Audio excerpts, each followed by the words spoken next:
Alright, like, click, subscribe, do all that is Netflix time. This movie's called Classmates Minus.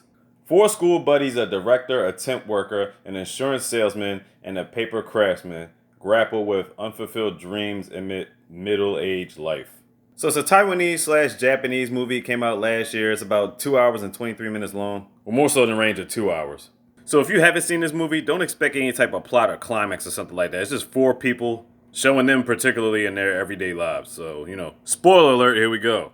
So now you got these four guys. One named Blockage, Tin Can, Ran Man, and Woo. Obviously that's their nicknames, but that's the names they give us in the movie, so there you go. They all just sitting around playing poker and shit. And this guy Blockage has a stuttering problem. Woo was supposed to be a director of movies, and the guy next to him in the white shirt, Rain Man, is supposed to be some type of a director of a sales associate or something, I don't know. Tin Man's down on his luck, he's broke, he needs to get himself a job or something like that. Later on, Woo's in bed with his wife Sleep. He's been having director dreams that's been keeping her up. Next day, she fixes him some fish. He's complaining about what kind of pan it's in. She's like, man, if you don't take this damn fish and stop playing with your goofy ass, you better eat that shit. We cut the Rain Man chilling at work, and his boss tells him he can't give him another raise, because they ain't making no money like that and they got cut back on costs. But unbeknownst to all the other workers, his boss actually went to school with him before. That's the reason he actually got the job in the first place. But he still got that look like, man, if you don't give me this fucking raise, I'm gonna slap shit out you. Later on that day, we found out Tin Can tried to kill himself. I'm like, what the fuck? He tried to kill himself by overexceeding a bunch of diet pills. But of course, that bullshit didn't work.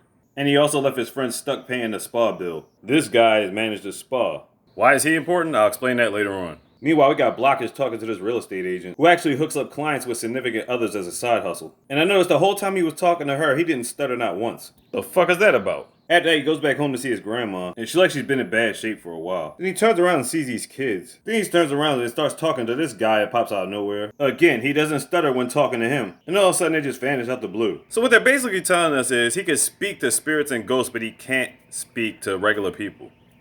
Well, anyway, Tin Man is helping Woo do another commercial. And then this guy pops up. I guess it's supposed to be some type of Viagra commercial for pills. But look at him up close. That's the same guy that was at the spa. Or who was running the spa. So anyway, Tin Man is giving Woo actually some ideas about the night and day transitions. As Rain Man is going back to his house, he's parking his car in this random ass spot. He actually has to push it into the spot. And then some random ass guys asking him like, is the motorcycle supposed to go there? And he's like, nah. He says, I can get in and out quicker. I ain't gotta worry about the other cars bumping into me. And on top of that, I get my exercise by pushing it into the back. It's like, really? Then we get a look at this nice apartment that he just purchased. He says it was worth like $7 million, but he saved up like a fourth of his money throughout his life. And the rest of it was inheritance from his dad. Meanwhile, we get the Tin Man. He's going job hunting. I mean, Tin Can. I keep fucking up the names. As he's traveling on his scooter, he goes from temp agency jobs to farming to renovation. He steps in his room looking for a guy named Mr. Chu. And there he is, but he ain't saying shit. Alright, you see all this writing on the wall? Well, apparently the story behind Mr. Chu is this. He was a talkative person until renovators tried to take over his property. So after that, everything he had to say was written all over these walls. And then afterwards, he just stopped talking altogether.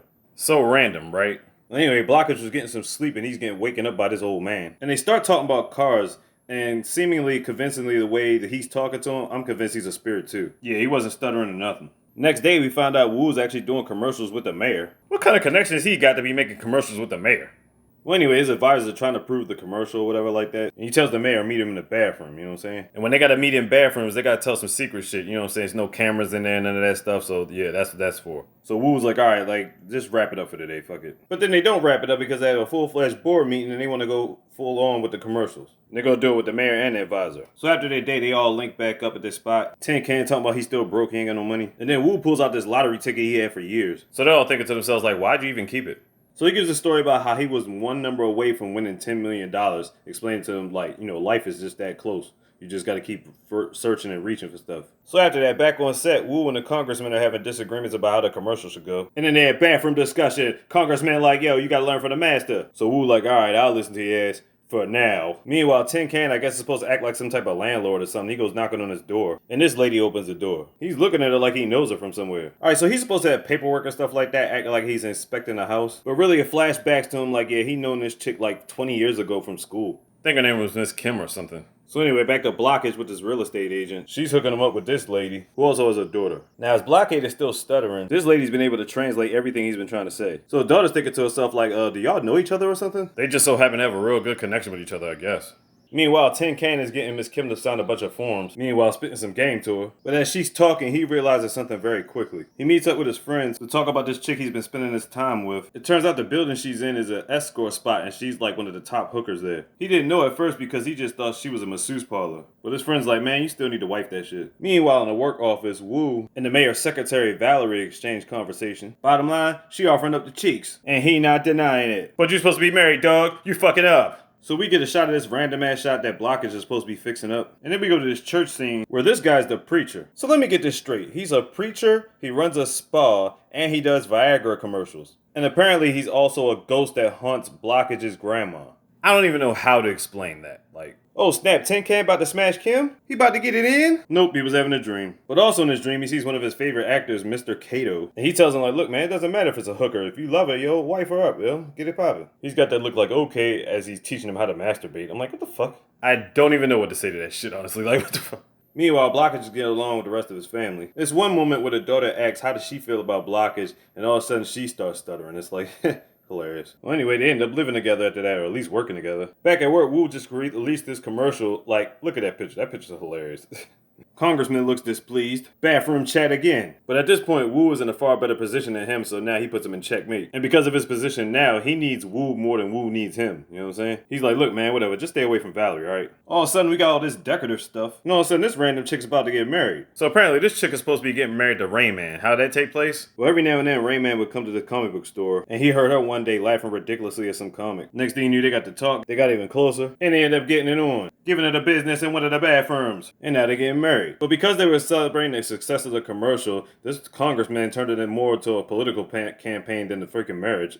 Next day back at home, Wu's getting some coffee, and his wife fixes him a plate with panties on it. And they not hers, so ain't nothing good coming from this conversation. This is the face of a man looking like, yeah, I'm about to die. So she starts breaking dishes, she spazzed out. She talks about how many miscarriages she has because she knows you were focused on your work and your dead-end acting, directing career. Trust me, she leans into a whole bunch of shit. He gives her some bullshit talking about, man, I was set up. I'm going to find out who did this to us. Later on, he meets up with all his friends. Blockage shows them the little hideaway that he's been building. And they're all just stunned when they see that he made this little tiny house inside of this shack. They basically go inside to smoke and play cards. He says it took him about 6 months to build it. They're basically in there just talking shit about how their lives are going and all that. Later on, he heads back to the house to talk to his grandma, who's fixing him some type of soup. I'm assuming she's a spirit at this point because he didn't stutter when talking to her. Wu and his wife are somewhere across town celebrating the new commercial and also his new position as congressman. Then she's looking upstairs and she sees Valerie, so she automatically has her suspicions set. So then the wife goes face to face with Valerie, and she's like, look, the only reason I haven't broken your face yet is because my husband's doing great things right now. He's on his way to the top. But she advises her for her own safety not to let this shit happen again. You can see the fear in her face, like, yeah, don't fuck around. And then it's back to the celebration. While they're riding on the floats, they see Blockage, and as he's cheering for them, he's not stuttering at all. I don't know why he's not stuttering, but the narrator gives us some philosophical reason why. Back at work, Rain Man's under the gun. These mafia niggas are mad because their financials have not been properly attended to.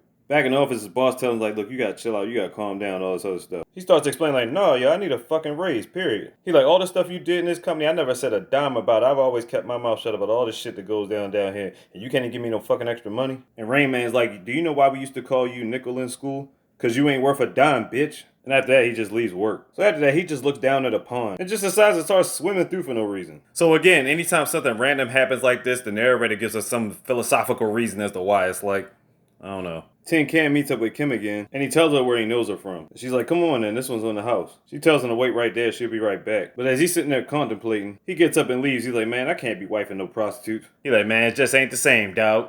He got morals and all that good shit. Well, anyway, as Blockage was driving to the gas station, these mafia niggas pull up and beat the shit out of him, yo. They beat him up because they saw the company truck logo, but it was mistaken identity, and he basically got killed for no reason. And then we see the kids and the guy looking over his dead body, like, yo, they were spirits. And unfortunately, now he's a spirit too. A couple days later, everybody paying their respects at the funeral. Tin Can and Rain Man get into an argument with Wu. They say he's acting like he's better than everybody else now that he's a congressman. They get into a big ass fight. And that's how the movie ends. It's like, what the fuck? But I guess the whole thing in itself was a movie because then you see all of them with their significant others and stuff like that. See my man got two, he getting it popping. And it shows them living the lives they've always wanted to live. I'm not gonna lie to you, I don't know what to make of this shit. Classmates Minus on Netflix. Check it out. Like, click, subscribe, do all that. You already know what time it is, Mr. Big. You the goddamn slogan.